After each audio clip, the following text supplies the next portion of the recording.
सरला का शरीर कांप उठा। उसने सोचा अब तो मौत सामने खड़ी है, लेकिन तभी चमत्कार हुआ। सांप धीरे धीरे आगे बढ़ा और सरला के पैरों के पास आकर अपना फन झुका दिया। उसने चुपचाप कुंडली मार ली और शांत बैठ गया। गांव वाले हैरान रह गए। ये क्या, जो सांप पूरे गांव को आतंकित कर रहा था वही इस औरत के पास शांत क्यों हो गया? सरला की आंखों से आंसू बह निकले।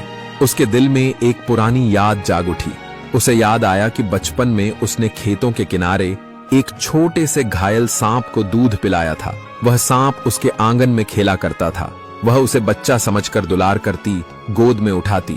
फिर एक दिन वह कहीं खो गया। आज वही सांप उसके सामने था। वह उसे पहचान गया था। सरला ने कांपती आवाज में कहा, तू वही है ना?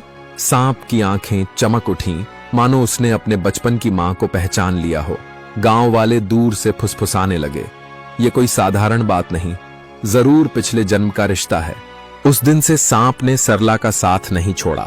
वह उसकी झोपड़ी के बाहर पहरा देने लगा।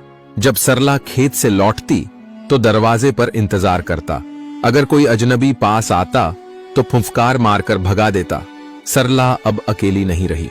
वह सांप से बातें करती, तू मेरे बेटे से भी बढ़कर है, तूने मुझे अकेला नहीं छोड़ा। सांप उसकी बातें चुपचाप सुनता, जैसे सब समझ रहा हो। उसकी आंखों में नमी चमकती। गांव वाले हैरान थे, मगर धीरे धीरे सबने मान लिया कि सरला और उस सांप का रिश्ता कोई और ही रहस्य है। गांव में अब सब कुछ बदल चुका था। पहले लोग सरला का तिरस्कार करते थे, मजाक उड़ाते थे, उसे अकेला और बेबस समझते थे।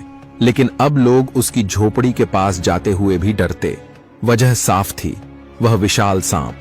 गांव वालों ने उसका नाम रख दिया था काला नाग। काला नाग हमेशा सरला की झोपड़ी के बाहर कुंडली मारकर बैठा रहता।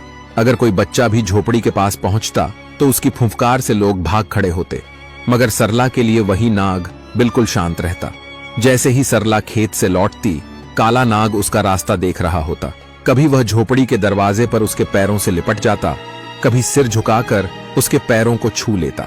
धीरे धीरे गांव के लोग यह मानने लगे कि यह साधारण सांप नहीं, बल्कि सरला का कोई रक्षक है। और कहीं न कहीं यह सच भी था।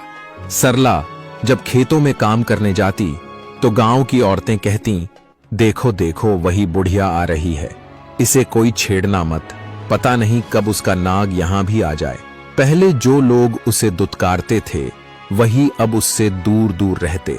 कोई उसे अपशकुनी नहीं कहता, बल्कि कई तो उसे प्रणाम करने लगे थे। लेकिन सरला के दिल में यह सब महत्वहीन था। उसके लिए